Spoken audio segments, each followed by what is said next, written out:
Bonsoir à tous, merci de nous choisir pour vous informer à la une de l'actualité. Les bébés siamois ont été opérés avec succès par des médecins guinéens dans une clinique de la place. Le chef de l'équipe médicale sera dans ce journal. La jeune dame Safi Kamara fait face à des ennuis judiciaires dans la récupération des biens de son défunt mari.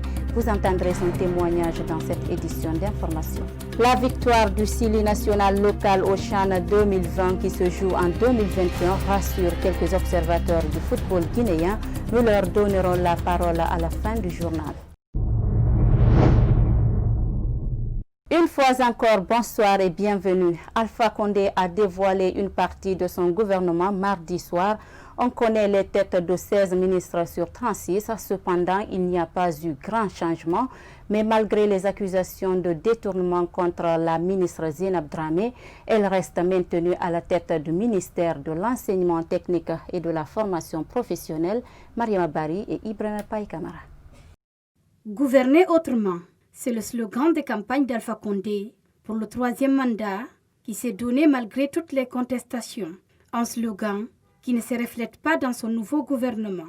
Zinab Nabaya Dramé reste ministre de l'enseignement technique et de la formation professionnelle, malgré le scandale sur le détournement de 200 milliards de francs guinéens dont elle est accusée. Une décision qui n'a pas laissé indifférents les acteurs de la société civile. Dès lors que nous ne reconnaissons plus le président Alpha Condé comme président de la République, mais s'il parvient à utiliser l'armée, la gendarmerie, la police pour réprimer nos manifestations afin de se maintenir au pouvoir, toute action maintenant qu'il va prendre après ça, on ne reconnaît plus. C'est pour vous dire que tout le slogan qui est derrière cette affaire de gouverner autrement, déjà ça a raté. Pour François Collier, vice-président de la cellule Balai Citoyen, le peuple de Guinée ne peut rien obtenir d'un gouvernement qui maintient une ministre qui est mise en cause dans une affaire de détournement.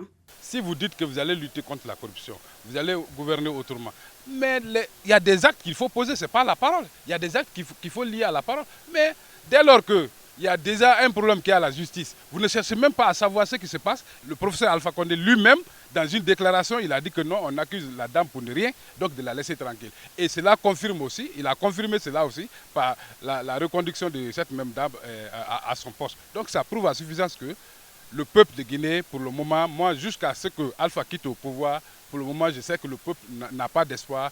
Selon cet activiste, la Guinée ne connaîtra aucun changement tant qu'Alpha Condé restera au pouvoir.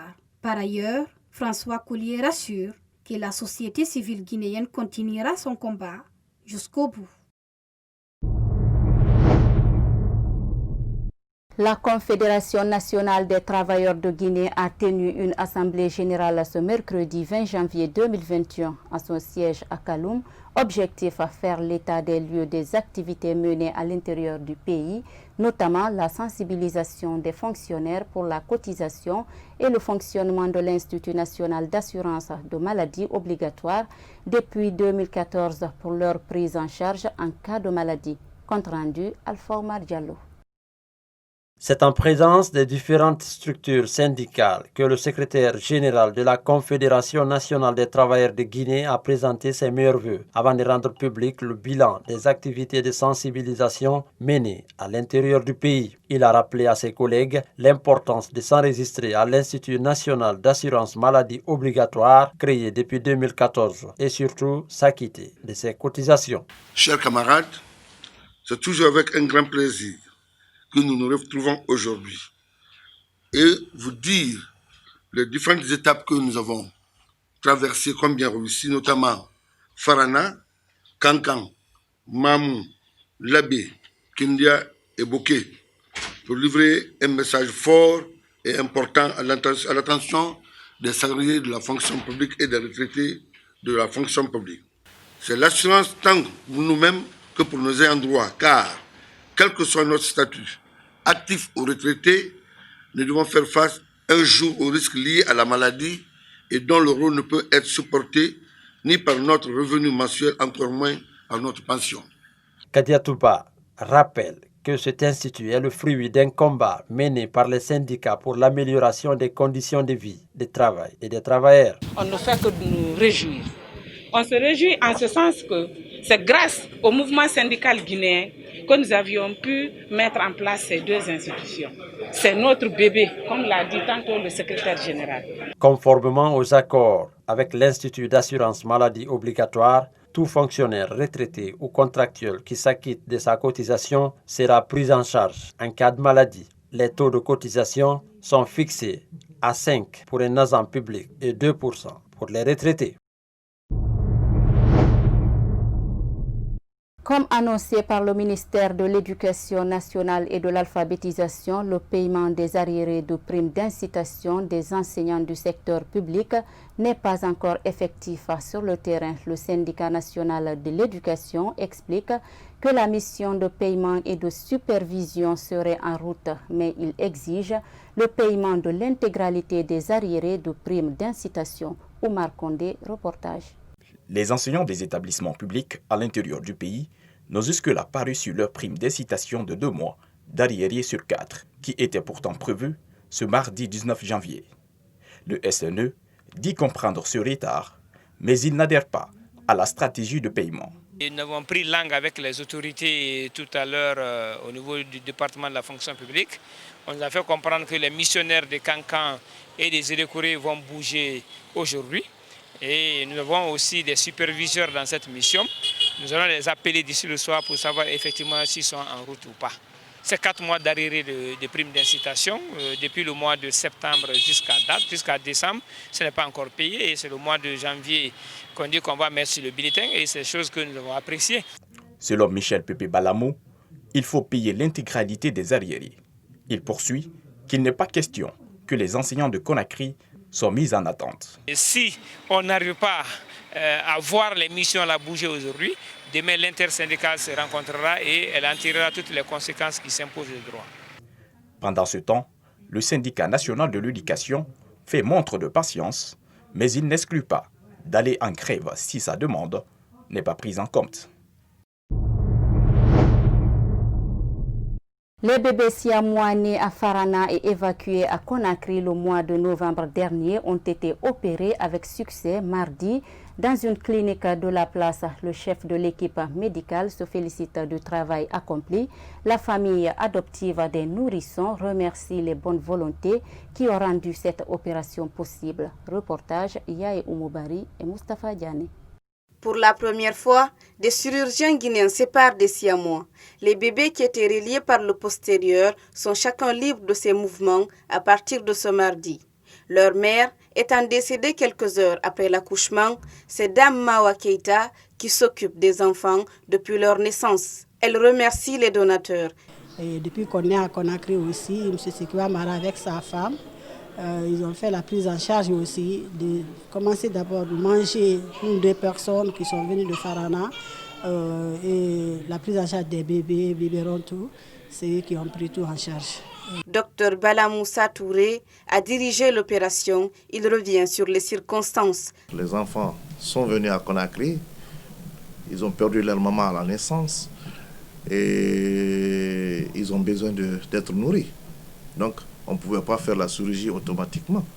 Nous avons mis ces enfants à la disposition de l'INSEE qui a bien voulu prendre ces enfants et qui s'est occupé de ces enfants.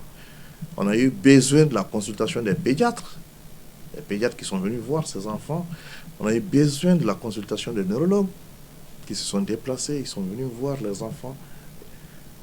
On a eu besoin de la consultation des anesthésistes qui sont venus voir ces enfants et qui m'ont fait tous des comptes rendus.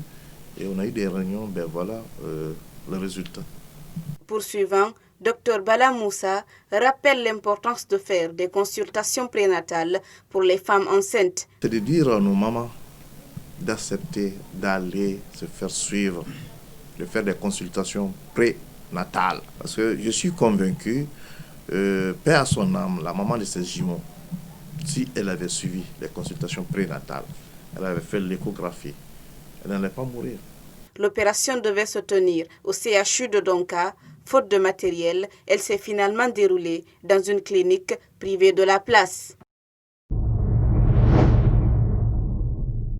Safi Camara, une jeune dame veuve, fait face à des ennuis judiciaires après le décès de son défunt mari. Elle est en conflit avec un des collaborateurs de ce dernier qu'elle accuse d'avoir confisqué les biens qui lui reviennent de droit parce qu'elle est mariée sous la communauté des biens. Sayon Camara, reportage.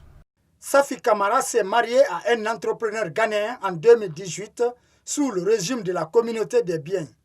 Depuis le décès de ce dernier, la jeune dame fait face à une bataille judiciaire sans précédent pour rentrer en possession des biens qui lui reviennent de droit. Et pendant notre réunion de famille, conseil de famille, on a désigné, parce qu'il avait un compatriote avec qui il travaillait dans son entreprise, on lui a désigné de gérer les biens de mon mari jusqu'après mon veuvage. Et ce compatriote aujourd'hui veut se transformer en héritier. Aujourd'hui, on a fait une réunion de famille pour qu'il nous fasse le compte rendu. Et c'est ce que le monsieur n'a pas aimé, qu'il n'a pas du tout digéré. J'ai vu qu'il n'était pas clair dans tout ce qu'il faisait, donc j'ai fait appel à la justice. J'ai cherché un avocat pour me représenter au tribunal. On a été au tribunal à Sigiri, à la première instance de Sigiri. On a eu à déposer des requêtes que le président n'a pas acceptées. Il n'a pas accepté, il n'a pas fait de commentaires. Il a refusé nos demandes sans motif. Et c'est suite à ça qu'on a vu que le monsieur a été soudoyer le président pour que la justice soit en sa faveur. Après plusieurs batailles judiciaires au TPI de Sigiri, sans être rétabli dans ses droits pour l'accès aux biens de son mari, le dossier a été transféré à Kankan. Safi Camara se dit déterminé à aller jusqu'au bout de cette affaire. Maintenant, je lance un appel à l'État guinéen de m'aider afin d'obtenir justice, afin que le droit guinéen soit respecté, la loi guinéenne soit respectée. Je suis légalement mariée à ce monsieur, devant Dieu, devant les hommes. Je ne demande pas plus que mes droits. Tout ce que je veux, c'est ce qu'on dit le droit. Aujourd'hui, j'ai besoin du soutien de tout un chacun. Je suis une femme sans défense. La loi guinéenne, vraiment, j'ai eu à discuter avec ces gens-là. Ils m'ont dit quelque chose qu'aujourd'hui j'ai honte, mais je vais vous le dévoiler aujourd'hui. Le gars a osé me dire qu'en Guinée, que si tu as l'argent, même si tu es un étranger, que tu as la loi à tes côtés. Au dire de la dame, son défunt mari a laissé 2 entreprises de sous-traitance à la SAC de Sigiri. Il était le seul actionnaire de la première et détenait 50% de la deuxième. Une page se tourne, le mandat de Donald Trump se termine. Lors d'une journée bouleversée par la pandémie et l'attaque contre le Capitole, Joe Biden va prêter serment sur les marches du Capitole et deviendra le 46e président des États-Unis. La cérémonie d'investiture est un moment symbolique de la démocratie américaine. Elle marque le transfert pacifique du pouvoir entre l'ancien et le futur président. Mais entre Donald Trump et Joe Biden, la situation est loin d'être calme. Donald Trump devient ainsi le premier président en plus de 150 ans à bouder la cérémonie. Dans son discours d'adieu mardi, il a toutefois souhaité bonne chance à la prochaine administration. Comme le veut la tradition et l'exige le 20e amendement de la Constitution américaine, le mandat du président et de son vice-président commence à midi le 20 janvier de l'année suivant son élection. Mais cette année, l'investiture du 46e président des États-Unis est particulière. Depuis plusieurs jours, la capitale Washington est sous haute surveillance. Plus de 25 000 soldats de la garde nationale sont mobilisés, 3 fois plus que l'investiture de Donald Trump en 2017. Le 20 janvier 2017, Donald Trump prêtait serment et devenait le 45e président des États-Unis. Ce mercredi 20 janvier 2021 marque donc le coup d'envoi de la présidence du 46e président des États-Unis. 2 superstars ont participé à l'événement. Lady Gaga a chanté l'hymne national américain et Jennifer Lopez a donné une prestation musicale. À 12h, mercredi 16h GMT, Joe Biden a prêté serment face au patron de la Cour suprême, John Roberts, avant de prononcer son discours inaugural. Kamala Harris, la vice-présidente, a à son tour prêté serment face à la juge de la Cour suprême Sonia Sotomayor, la même qu'avait choisi Joe Biden en 2013 lorsqu'il était le vice-président de Barack Obama. La traditionnelle parade sur l'esplanade du National Mall a cette fois-ci été diffusée sur les réseaux sociaux à cause de la pandémie de Covid-19. Comme je vous le disais au sommaire, le Sili national local a démarré sa compétition avec une large victoire de 3-0 face à la Namibie au compte de la 6e édition du championnat d'Afrique des Nations, CHAN Cameroun 2020, une victoire qui permet aux hommes de Kamfori Lapé Bangoura d'être à la tête du groupe D. Cette prestation du Sili rassure quelques observateurs du football guinéen. C'est un reportage de Mohamed Salou Diallo et Ibrahima Paye Kamara. C'est un Sili local qui a eu des préparations très difficiles avec des défaites face au Maroc qui débute le championnat d'Afrique des Nations avec une large victoire de 3-0. Dans ce match, le Sili a présenté une copie propre. Vous savez, lorsque vous mettez 3 buts, vous n'encaissez aucun. Donc vous gagnez 3-0 à la fin et surtout vous avez eu la possession du ballon, je pense que ça rassure. Maintenant, comme je l'ai tantôt rappelé, il y a quand même quelques petites erreurs à corriger et c'est à l'entraîneur de corriger ça. Vous savez, ça ne sera pas les mêmes équipes, la prochaine rencontre, bien évidemment.